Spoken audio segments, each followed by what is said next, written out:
The freelancer. Jeb was used to be an economy agent. Now he was a freelance monitor. His wife Laurie was always upset with him since then, and this time he threatened to certify him if he did not earn enough credits. To be certified means to be officially poor. Since not working is against the law, certified people will be sent to work in the mines on Mars. Sometimes I do pretty well. 3 years ago, I sent you to the Pleasure Palace for a month, remember? Laurie was not convinced. The televisor buzzed and a man from the marriage relations appeared, and he was here to inform Jeb that his wife's sadism index rating went up by 5 points and his masochism rating is quite high. Laurie was just what you need. Why? You two were made for each other. That came from Jeb's portable Monitex. At 10 minutes after 8 a.m., Monitex 27965, a freelance monitor Jeb, picked up violation of copyright on the phrase "were made for each other." Said phrase property of joint owners registered under the Copyright of Verbal Phrase Act of 1996. Owners: Magnum Motion Picture Studios and Universal Publications. Fee for use, 80 credits. Omission, 50%. That made Jeb and his wife a bit happy, but the marriage relations representative a bit angry. He did file a complaint to the Jeb's supervisor, but it was no use as it was a law to enforce people to express themselves more richly.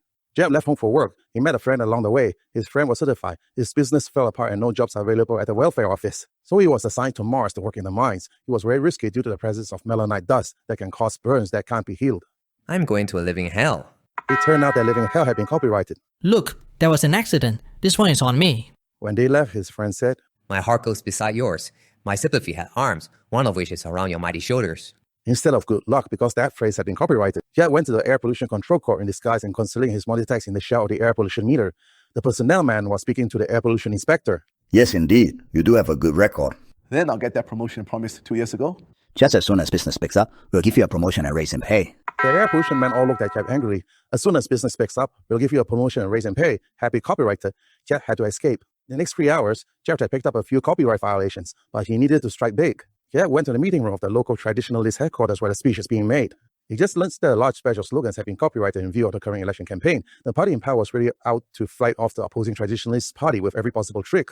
Jeb had recorded 10,000 credits in violations which the speakers could never escape because all the voice patterns were registered by government. Jeb ran but was stopped by a big guy at the turn of the corner. He was beaten up but was saved by a policeman. Came just in time, eh? Save your neck. Jeb finally earned enough credits that day to send his wife to enjoy herself at the Pleasure Palace. Jeb then went back to his apartment and took some beer from the refrigerator. How wonderful to be alone. But something was off. Half an hour later, he was wild and don't know why. The man from the marriage relations appeared on screen. She just barely gone and already you miss her. Wonderful. Wonderful. I'm suffering. Can I have special permission to join my wife on her vacation? No, that's against the law. What do I do about it? Same thing husbands have been doing ever since they started working to send their wives on vacations.